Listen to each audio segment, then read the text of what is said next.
Hey everybody, David Costello here, founder and CEO of Jetpack Workflow and host of Growing Your Firm Podcast. Today's guest is Jamie Beresford. He is the CEO of Practice Protect, whose sole focus is helping accounting firms really protect their reputation with tools, policies, and education to keep data safe without sacrificing convenience. We're going to dive into, really practical things for you as a firm owner to think about when it comes to cyber security and so much more. Jamie, welcome to the show.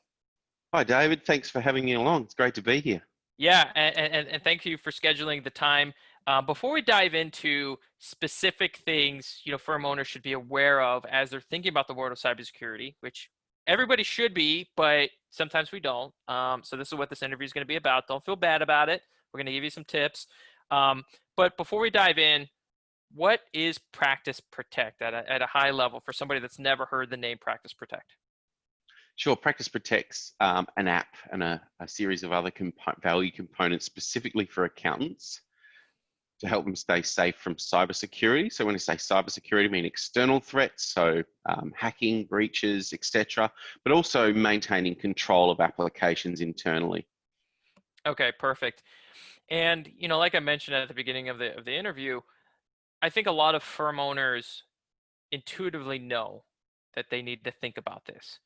And it's a sitting vulnerability in their firm. But like most sitting vulnerabilities, if it's not in their face right now, they kind of push it aside. And part of this interview today is going to be say you can't push it aside because when the thing blows up, it blows up big and it could do huge damage. So if I'm a firm owner and I'm really overwhelmed about this whole world of cybersecurity and everything that's going on, what are some practical, tips or things I should be thinking about when I think about my firm's cybersecurity, whether it's common vulnerabilities or things we could do almost immediately to start improving it? Sure. Look, I think the first thing to understand is that hackers don't hack. They log in with stolen credentials. Okay, so when people talk about it, specifically cloud, cloud's so prevalent now in accounting circles. When people think about cloud data, the first thing they typically ask is, where's the data stored? What compliance does the application have around its firewalls, etc.? And the reality is that hackers aren't sitting there looking at how they can hack into QuickBooks Online. They're sitting there looking into how they can steal passwords from people or guess passwords and log in with your own credentials that you use. So when it comes to protecting yourself from cybercrime, it's really about how you manage access to your applications. And what Practice Protect does is helps accounting firms maintain control over that access point that everybody in their team uses to access their company and client information. So knowing, and I love the simplicity you put behind it. It's not sitting there in this magical hacking mode. It's getting login credentials any way that they can. So is one of the most common mistakes is that, people, would it be something like people apply the same password across all websites, all logins, including secure and unsecure ones?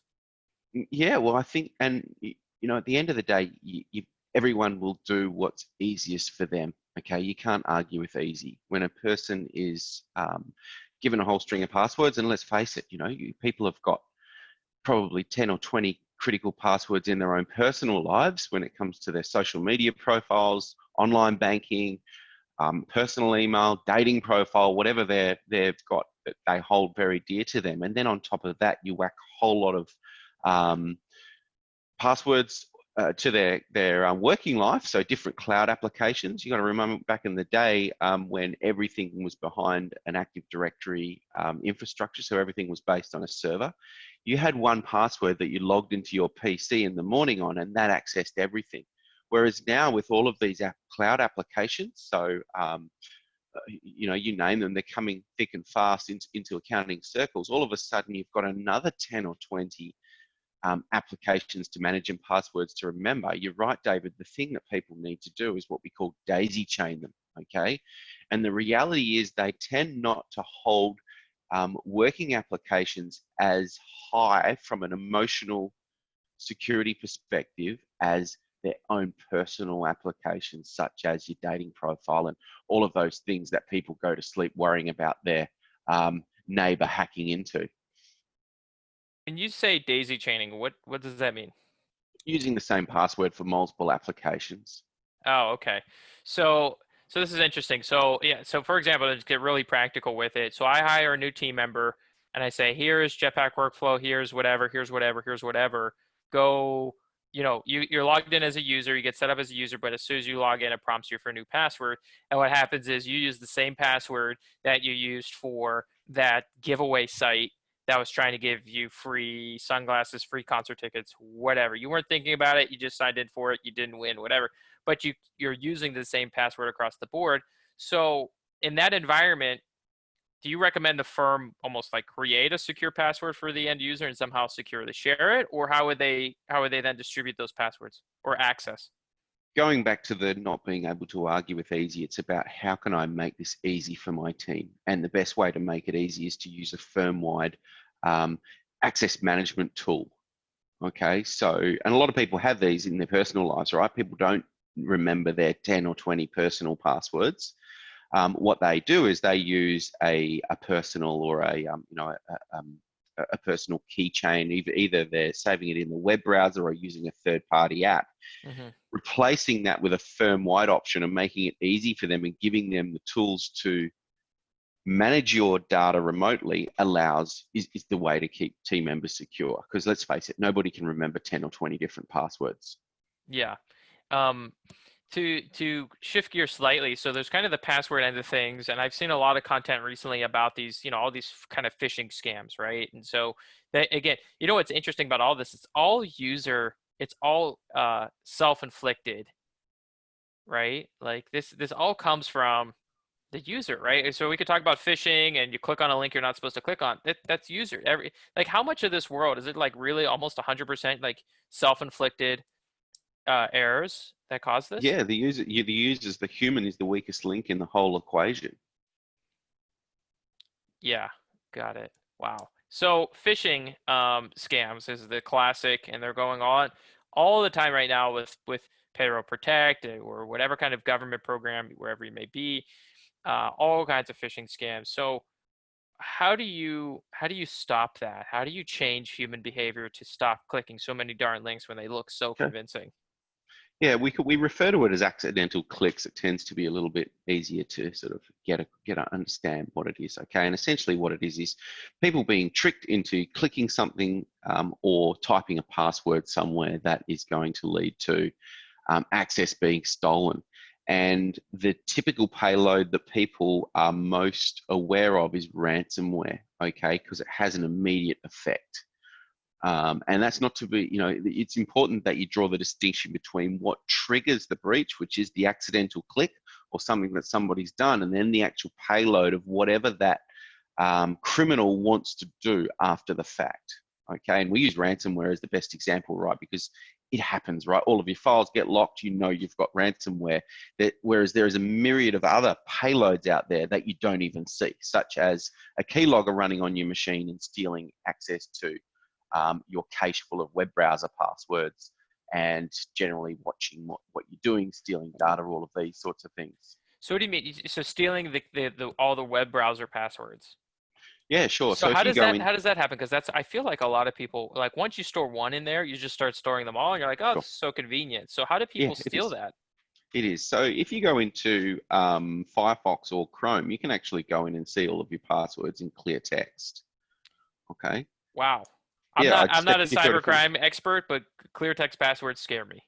Yeah, so I can, if you've got all your passwords saved in those browsers, you can go in and tools menu settings and actually go in there. Now, that's one thing, and often the response to that is, well, I lock my computer. No one's going to get to my computer. But the thing is, if you have access to Google account, so you've gone to Google Maps or whatever on the PC and logged in, or Google Mail more commonly, you've logged in. That will actually save those credentials in the browser, and all of a sudden that your account with all of your passwords will be synchronized to all of the other devices in that person's control. So for example, employee comes to work, checks their Gmail or does something on their computer, or they simply actually type their credentials into Google. So they've got all of their personal passwords at their disposal. They then start typing their work passwords in. all of that whole bundle of passwords is then synchronized to every other device in that person's control. So that could be their kid's computer, the iPad they gave to their auntie, and that is another way that passwords tend to get out in an accounting firm. Wow. So you're saying that if, I mean, this probably happens at the owner level, but it can happen anywhere. I have a computer, and we like to think people don't do this, but people do this all the time, right? I have a computer, my whatever relative needs one. I need it to update anyways. If I need a computer, I think I wipe it clean. I give it to her, but I'm assuming most people who think they wipe their computer don't really wipe their computer. Somebody hacks my relative's computer and they get all my stuff. Sure, yeah. Is that, Yep. can that happen? Yeah, yeah. And more commonly, multiple family members using the same machine. I So see. shared computer at home, personal, and the work from home thing is, that is such a big thing at the moment. Home computers have a higher propensity to breach than a work computer that is generally managed by an IT provider. Whereas home computers, you've got family members using it, people downloading all sorts of things onto them, much more risk of breach, and that tends to be a high risk area when it comes to passwords being stolen. Wow. So, and maybe this leads into your software. I honestly don't know, but for the home computer, how do you protect that? Like, I actually came in this interview thinking all about work, all about work, all about work. But you're right. Like, I mean, remote work. Not only was it a trend beforehand, but like goodness, we're in a world in which everybody's working from home right now. So a computer, kids are opening up different video files. They're trying to stay distracted and busy. Maybe they're doing schoolwork on there, downloading stuff from who knows where. So is it a matter of you have the central control access through something like Practice Protect or whatever, and you add your home devices to that as well? Yeah, well, you can access Practice Protect from any device. Um, yeah, Okay, so that's the how you kind of solve that home. I mean, aside from telling your kids, "Hey, stop downloading everything you see. Like this is dangerous." well, I don't know if you can stop that, but yeah. So the idea is, the concept of work from home is we've got this blending going on, okay, where work computing is becoming personal computing is becoming work related. The idea is to separate the blend. So having a shared computer is going to be a challenge from a security perspective. If you have to have, if you pushed into a situation where you need to share a computer with multiple family members, you would log on to Practice Protect, access your work applications inside of that platform without having to save them or type them anywhere on that machine. When you finish working, simply log out of Practice Protect and there's not a trace left of all of your working environment. Got it, got it. This is actually pretty similar. So I probably told you this at some point, maybe at the webinar we did. So my mom is now a remote nurse, right? So she actually had to download something. It wasn't Practice Protect. She's in the medical profession. To log into all of the medical files and log out of all the medical files. So it's a very similar mindset to, I think, the medical profession overall in terms of siloing data and access. Yeah. Um, so I know we only have a couple minutes left. What's one or two additional things, I'm a firm owner, I'm listening, that I should either be mindful of, maybe scared of, or I should be doing right away to make my firm more secure in this crazy new world? Sure. So when we talk to accounting firms about their applications and security, their mind tends to automatically go to their practice management software, where their tax file numbers or tax numbers are stored and these types of things. But the reality is, we say the devil's in the email, and your mailbox and your file storage is the number one target for hackers. And the reason for that is not only can they access all of your information.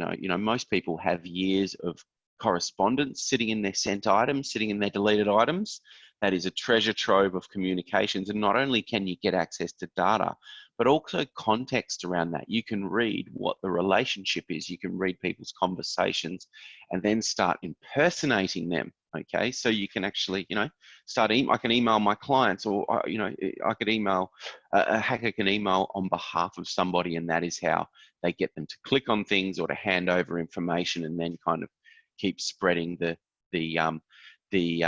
breach. Now, the challenge specifically with cloud email, Office 365, Google, is they need to err on the side of convenience. If they go down the path of a two-step login, multi-factor, which they do have the functionality for, but if they start sort of creeping in that direction, they're going to be perceived as clunky by their audience, okay? And they're on this massive sort of war for market share, and they can't afford to do that. So what they do is they put the onus on the user. When you click I accept on that license agreement, you are taking responsibility for your security. So that is, if you're asking for one of the main ways that an accounting firm gets breached, we say the devil's in the email, and it's really something to watch out for, email and file storage. So, and in that, to that end, you're saying put in that two-factor authentication, so you at least have it connected to your phone for security purposes. Yes, so have some, first of all, there's a series of features that should be mandatory in your environment, and it should be rolled out firm-wide. It should be a company policy. So one of those, the number one thing is location control. So a lot of firms by default, Practice Protect is configured to be home country only. And then if you have remote team members that are overseas, it's similar to a bank where you let us know when someone's going overseas, and we can open that up to a specific country. Now, some firms will restrict to office only. We have a lot of firms that will have a policy where in the first 3 months, people are restricted to the office only, and we just open it up for that specific IP address. And also when the people are on the way out. So, firm partners, managers, owners get that inkling when somebody is on the way out. They may have given notice. They'll often implement office only access from that. That covers location control.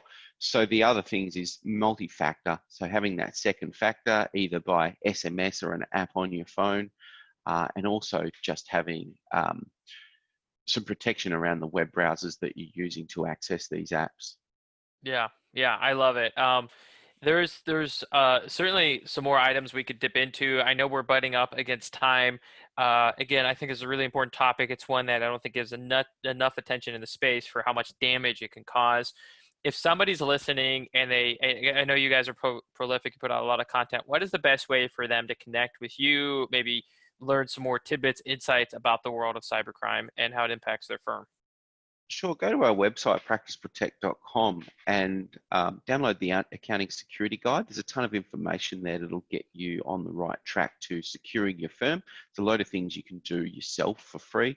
Also, jump on LinkedIn, Jamie Beresford, connect with me on LinkedIn. I'm sort of working pretty closely with a lot of app vendors and cloud vendors in the accounting space, and there's a lot of content coming that way. Awesome, I love it. And if you were running, maybe you're isolated, maybe you're not. If you're doing gardening, if you're out skipping around, bicycling around, everybody's bicycling now. It's like the most amazing social distancing activity that everybody's doing. So maybe that's you, and you're listening, and you couldn't write down all the tidbits and points and resources Jamie just talked about. We're going to link everything up at jetpackworkflow.com/blog. That's jetpackworkflow.com/blog. We're going to do 1,000 plus word write up highlighting everything Jamie just mentioned. Again, plus links to his LinkedIn, to the cybersecurity guide that he mentioned, which I recommend checking out. And if you enjoyed this episode, leave a review. And if you really enjoyed this episode, share it with a fellow firm owner that needs to be thinking about cybersecurity. Jamie, it's been a real treat to have you on, and thanks for joining us. Thanks, David. Thanks very much.